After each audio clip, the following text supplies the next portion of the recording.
नमस्कार बंधुगण press conference Surya Kumar Yadav जो भाया जवाब देइछन्ति ना भारतीय टीम पूरा शक्त अछन्ति एवं भारतीय टीम पूरा बोबालिया अछि एवं मजबूत अछि।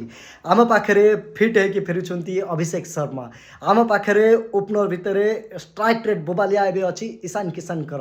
हार्दिक पांड्या को आपण माने तो समस्ते जानिछन्ति ऑलराउंडर भितरे बोबालिया इनिंग्स खेलुछन्ति एवं कैप्टेन निजे बे पूरा फॉर्म रे अछन्ति विश्व कप रे।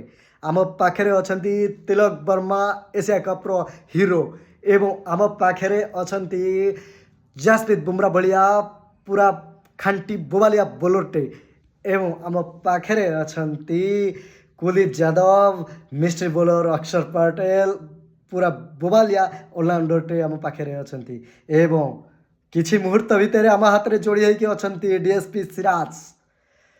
भारत टीम रो दक्ष ऑलराउंडर शिवम दुबे। शिवम दुबे कथा तो आपण माने जानिछन्ति से जो मैच थांती भारतीय टीम पूरा सशक्त भाव में विजय हुए एवं साथी माने कहती क्रिकेट जगत रे आज समस्ते भारत एवं पाकिस्तान मैच को अनै बसिछन्ति। आज मैच भारत निश्चित भाव में विजय हो आम टीम निश्चित भाव में आज विजय हो। प्रभु जगन्नाथ जगन्नाथ कृपारू भारत आज निश्चित भाव में विजय हेब। प्रभु महादेव पाखे मुझे एति प्रार्थना करी आज मो सोशल मीडिया माध्यम भारत निश्चित भाव में विजय हो।